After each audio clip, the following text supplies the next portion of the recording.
Let me start this off by saying I'm not the type to air dirty laundry online, but I need some perspective, and hell, maybe even some catharsis.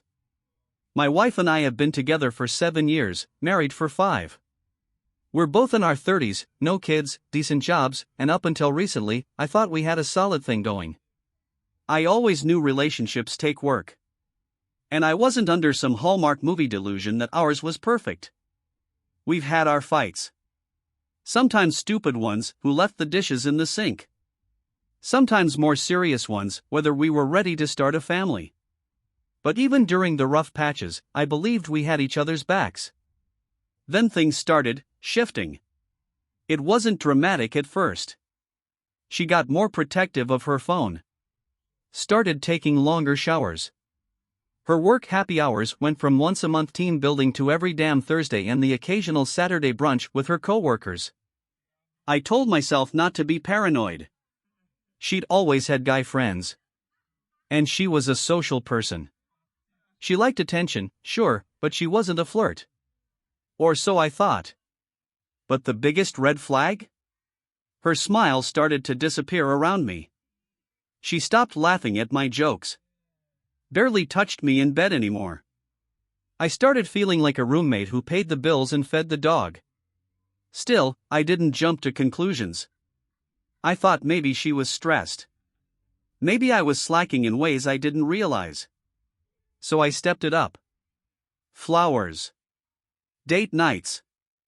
Random texts saying I love you. I even started cooking on weekdays, and I hate cooking. And for a while, it seemed like she was coming back around. But if there's one thing I've learned recently, it's that when someone's lying to your face, your gut knows. Even if your heart doesn't want to hear it. So last Thursday, she tells me she's got a team dinner. Nothing unusual, just another excuse to stay out until 11 p.m. sipping overpriced cocktails with her crew. I told her to have fun, gave her a kiss on the forehead, and watched her walk out the door in this little black dress she hadn't worn in over a year. One of those dresses that says, "I'm not just having dinner. I'm hunting." I didn't say anything. Just nodded and told myself not to spiral. But here's where it gets weird. Around 10:30 p.m., I got a Venmo notification on my phone. She'd forgotten to switch accounts and used our shared card to pay for a $200 hotel room. At a Marriott. In the same city we live in. Now, I'm not a detective. I'm a normal guy who works in logistics and folds his laundry with military precision. But even I know team dinner doesn't usually involve a king suite and blackout curtains. So I did what any self-respecting man trying to hold onto his sanity would do. I waited. I didn't call. Didn't text. Didn't drive down there like a lunatic. I sat on the couch, cracked open a beer, and watched reruns of The Office until she came home at 1:17 a.m., smelling like cheap perfume and guilt. She claimed she got drunk and crashed at her coworker Jen's hotel room to avoid driving. Jen, by the way, lives in the city and has no reason to be at a Marriott unless she's hosting a convention on poor decision-making. I nodded, said I was glad she was safe, and went to bed. Did I believe her? Not for a second. But I wanted to see how deep this rabbit hole went. And I had a feeling I was just scratching the surface. The next morning, she was all sunshine and scrambled eggs. You know that weird overcompensation when someone's lying and trying too hard to act normal? Yeah, that. She was bouncing around the kitchen in my hoodie, offering me coffee, talking about how crazy Jen got last night. I nodded along, but in my head, I was already checking our bank transactions and wondering when she started drinking oat milk. Now, I've never been a snooper. I think digging through someone's phone is a fast track to either relief or heartbreak, but that morning, something just snapped. While she was in the shower, she left her laptop open on the counter. iMessages were up. I didn't even have to scroll far. There it was, messages to a number saved as Anthony, work. Funny how someone you supposedly can't stand gets a wink emoji every other text. And then the one that felt like a punch to the ribs. Last night was everything. I needed that, and you. I took a screenshot. Sent it to myself. Sat there staring at the screen like it was a death certificate. She came out of the shower, towel on her head, asked if I wanted to watch a movie later. I said sure. I didn't confront her. Not yet. I wanted answers, not theater. I needed to be sure, because as much as that message screamed betrayal, I knew she was the type to lie through her teeth if cornered. And lie she did. That night, I poured us both a drink, bourbon for me, wine for her, and asked her to sit down. I didn't raise my voice. Didn't get dramatic. Just looked her in the eyes and said, "Who's Anthony?" Her reaction? A pause. Not shock. Not guilt. Just that microsecond delay where the brain races to invent a lie. And then she laughed. "Oh my God, are you jealous of Anthony? He's a douchebag. Everyone at work hates him. He just flirts with everyone because he's insecure." I nodded. Sipped my drink. I saw the messages. She froze, wine glass halfway to her mouth. That same glassy-eyed panic I'd seen once before when she backed into our neighbor's mailbox and tried to convince me it was already cracked. "What messages?" "Don't play dumb. The ones where you told him last night was everything. Where you said you needed him. Then came the classic moves, first denial, then gaslighting." I was drunk, it didn't mean anything. "Why were you reading my messages?" "That's a huge violation. It's not what you think." And then the Hail Mary of marital lies. "Nothing happened, I swear. We just kissed." It got out of hand. I stopped it. I didn't yell. Didn't call her names. I just said one thing. "So you paid for a hotel room to kiss?" She blinked. And for the first time, the mask cracked. She looked away and muttered, "I didn't want to drive home drunk." And there it was, her story shifting in real time, like watching someone build a lifeboat on the Titanic using cocktail napkins. The next 48 hours were a masterclass in manipulation. She went from denial to tears to accusations, faster than a Netflix drama. She cried and said she made a mistake, that she felt lonely and just wanted to feel wanted. She even tried to blame me, said I'd been distant, working too much, not as attentive. I reminded her I was the one who planned date nights she flaked on. The one who texted "I miss you" while she was busy working late at hotel bars. Then came the guilt trip. I didn't sleep with him, okay? It was just kissing. It meant nothing. I was drunk. I hated myself the whole time. She was shaking like a leaf, mascara running down her face like a sad clown. Here's the thing, I might have believed her if I didn't already have the screenshots. The messages didn't read like someone hating herself. They read like a woman reliving a good time and planning the sequel. And still, she stuck to her version. Said it was just a mistake. That she was sorry. That she deleted his number. That it would never happen again. She swore on her mother's life, mind you, that it was a one-time thing.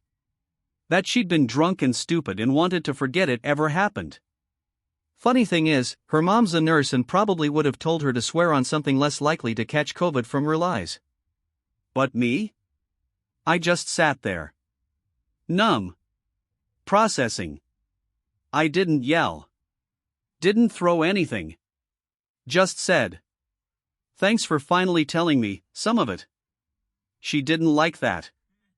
So I did what any guy who's been lied to repeatedly would do, I followed the breadcrumbs. I'm not proud of this part, but I went full CIA. I dug through old messages, synced deleted photos from the cloud, checked Google location history. And sure enough, the night she claimed to be at team dinner followed by a hotel nap with a coworker, her phone pinged across town, miles from the Marriott. At 2:47 a.m., she was at an apartment complex. Anthony's. I even pulled his LinkedIn.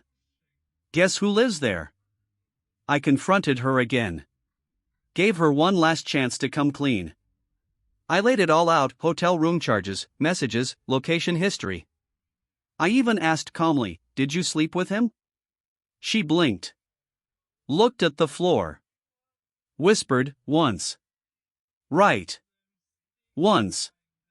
And that's the moment I realized I wasn't even mad anymore, I was just done playing the game. Every answer was too little, too late.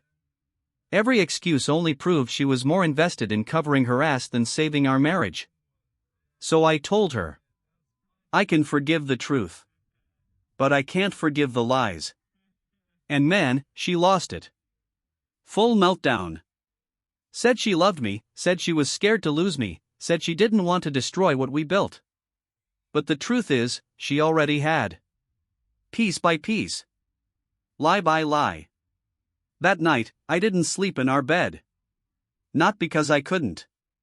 But because I wouldn't.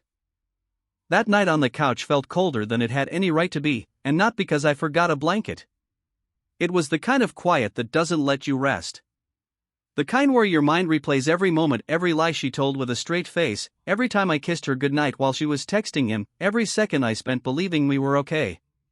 I didn't cry. I'm not that kind of guy. But I stared at the ceiling for hours, and every muscle in my chest felt like it was locked in a vice. Not from heartbreak, exactly, more like grief. Grieving the version of her I thought I married. Grieving the life we were supposed to have. The next morning, she acted like we were in some kind of temporary argument. Made coffee. Played music in the kitchen. Asked if I wanted eggs. Like we hadn't just pulled the pin on a grenade. I didn't say much. Just looked at her and said, "We're not okay." She tried to hug me. I stepped back. "Don't," I said. "I need space. I need to think." And that hit her harder than anything else. You'd think I told her I was filing for divorce that minute. But the truth is, I still didn't know what I was going to do. I wasn't ready to burn the whole house down, but I wasn't about to patch bullet holes with duct tape either. I took my keys and left for a drive. No destination. Just the open road and the need to breathe somewhere she wasn't. I drove around for a couple of hours, no music, just road noise and the occasional click of my blinker, like a metronome for my thoughts. Staying felt like betrayal. To myself. Leaving felt like failure. Like I was quitting on something I'd once promised I'd never walk away from. It's wild how cheating makes everything foggy. One minute you're married to your best friend. The next, you're mentally itemizing who gets the couch and whether you'll miss the dog more than her. I parked outside this old diner we used to go to when we first started dating. Sat there for maybe 20 minutes just watching people go in and out. Couples. Families. That guy with his laptop who probably writes screenplays and drinks espresso like it's religion. And I realized something, I wasn't scared of being alone. I was scared of wasting more time with someone who already checked out. Who made choices that didn't include me, and then lied about them like she was reading from a script. I went home. Told her we were done for now. That I'd be staying at a friend's place for the week. That she needed to think about what she really wanted, because I sure as hell was. She cried. Begged. Swore it would never happen again. Promised therapy, a fresh start, the works. But it wasn't about that anymore. It was about respect. Trust. And whether I had any left to give. The moment I grabbed a duffel and tossed in a few essentials, it was like flipping a switch. She went from apologetic to desperate fast. She followed me around the house like a lost puppy, offering solutions to problems she created. I'll block him. I already deleted his number. I'll go to counseling. We can go to counseling. Just please don't leave. I told her, calmly, that I needed space. That I wasn't making a permanent decision yet, but I couldn't think straight with her hovering like we were in some sitcom breakup episode. That's when she pulled the "we've built a life together" speech. The memories. The trips. The stupid inside jokes. Said she couldn't imagine her life without me. Said she was scared I'd meet someone else. I looked her in the eyes and said, "You should have thought of that before you met someone else in a hotel room." Silence. And then came the tears. Real ones, I think. But even then, it was hard to tell what part of her was mourning me and what part was mourning her image of herself as the good wife who made a mistake. She tried to kiss me before I walked out the door. I turned my head. Not out of cruelty. Just self-preservation. I stayed at my buddy Dave's that night. He didn't ask questions, just handed me a beer, fired up the grill, and let me be. And for the first time in days, I exhaled. 2 days into my exile at Dave's, she sent a long, rambling text. I didn't respond at first, but I read every word. Twice. It started with how sorry she was, again. Then shifted into a full-blown reinterpretation of the timeline. Suddenly, she wasn't sure if they actually had sex. Said she blacked out most of the night and just woke up next to him. Let that sink in. 3 days ago, she said they kissed. Then admitted to sleeping with him once. Now she doesn't remember? That's when it clicked. I wasn't dealing with remorse. I was dealing with someone who couldn't stick to the truth if it came gift-wrapped. I finally called her. Told her I needed the real version. No spin. No theatrics. Just the truth. She got quiet. Then said, okay. We did have sex. A few times. Over a couple of weeks. A few times. Over a couple of weeks. Turns out, this wasn't some drunk mistake. It was a mini affair with a side of hotel room service. She said she ended it before I found out. That she felt disgusted with herself and couldn't keep lying. But she only came clean because I forced her hand with evidence. I told her I wasn't sure if I could ever believe a word she said again. Her response? But I'm being honest now. Right. Now that your memory conveniently cleared up after 3 lies and an eviction notice. After that last call, I took a walk. No destination, just sneakers on pavement and the thrum of my thoughts trying to outrun each other. I didn't feel angry anymore. Not the chest-burning rage that comes when betrayal is fresh. This was different, quieter. A kind of emotional hangover. I realized I hadn't asked myself the most important question yet. Do I even want to stay? I mean, let's set aside the cheating for a second. Let's forget the lies. If I met this woman today, this version of her, not the one I thought I married, would I choose her? And the answer came faster than I expected, no. It wasn't just about sex. It was about trust. About the fact that when things got hard, she chose validation over communication. Chose secrecy over repair. Chose another man's bed instead of telling me she was drowning. I started listing what I'd be fighting to preserve: the house, the photos, the memories. But the foundation? Cracked. The trust? Gone. And no amount of therapy or couples retreats or apologetic monologues could patch that up if I didn't believe in it. So I made a decision. I talked to her one last time, face to face. No yelling, no grand gestures. Just closure. Whether or not she liked the answer. 3 days after I left, I went back home, not with a suitcase, but with clarity. She was waiting, nervous, sitting on the couch like a kid about to get a report card. She tried to hug me. I kept it neutral. Let's talk. She nodded, eyes wide, hands fidgeting like she already knew the answer and just didn't want to hear it out loud. I told her everything. That I appreciated the years we had. That I genuinely believed we had something good once. That I had loved her. Deeply. But also that I couldn't pretend this was salvageable, not without losing parts of myself I wasn't willing to give up. My dignity.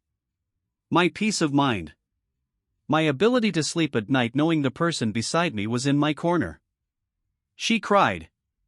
Tried bargaining again. Said people make mistakes. That she didn't want to throw away everything we'd built. And I said, neither did I. But you already did.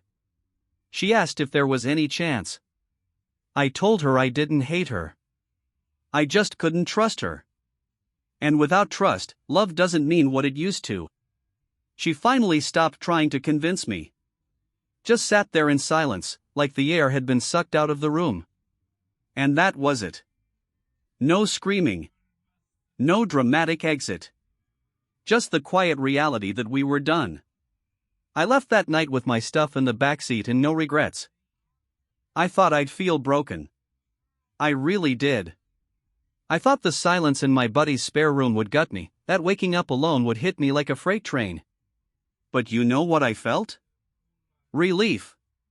Not joy, not satisfaction, just clean, quiet relief. Like I'd been holding my breath for months and finally remembered how to inhale. Sure, there were moments of sadness. You don't spend years building a life with someone and just switch that off like a lamp. I missed our inside jokes, the rhythm of shared routines, the feeling of familiarity. But I didn't miss her, not the version she became. Not the woman who smiled at me while lying through her teeth. I started sleeping better. Started eating again. Even laughed, really laughed, for the first time in weeks at some stupid video Dave showed me of a goat knocking over a kid in a field. It felt good to laugh.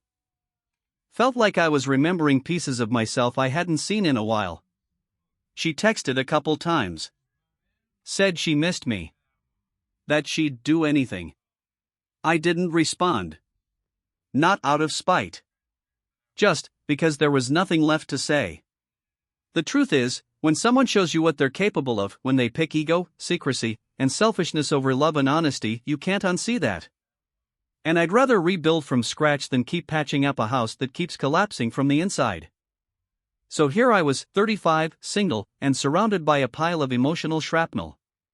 But weirdly, I wasn't lost. Just unburdened. The first thing I did? Got my own place.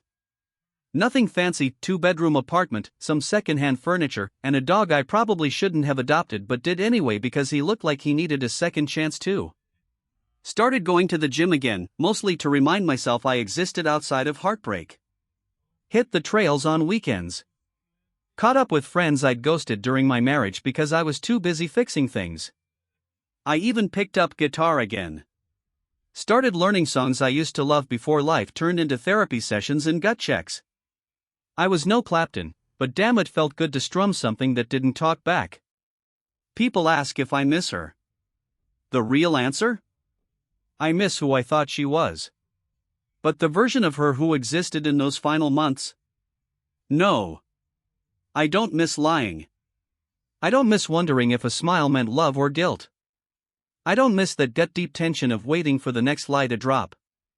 And I'm learning that's okay. You don't need to hate someone to move on. You just need to value yourself enough to stop bleeding for someone who won't even admit they stabbed you. If you're reading this because you're in it, knee-deep in lies and second-guessing every smile from the person next to you, here's what I'll say. You're not crazy. You're not overreacting. And you're damn sure not weak for walking away. The strongest thing I ever did was admit I deserved better. Yeah, I loved her. Hell, part of me probably always will. You don't just delete history like a file. But love without respect? Without honesty? That's just codependency wearing a tuxedo. What I've learned is this. If you find yourself playing detective in your own marriage, the case is already half solved. If someone lies once, they may regret it. If they lie again and again, they're just trying to buy time. And if they cheat, then look you in the eyes and call it a mistake while revising the story every 72 hours? They're not sorry, they're scared. You don't rebuild with someone who keeps handing you shovels while you're trying to climb out. And trust me, when you choose yourself, when you stop compromising with dishonesty, something wild happens. You get your peace back. You remember who the hell you are. And you start to see that life doesn't end with betrayal, it starts. So yeah, I'm single now. Got my dog, my guitar, and a sense of humor that somehow survived the wreckage. But most importantly, I've got myself. And that's more than enough.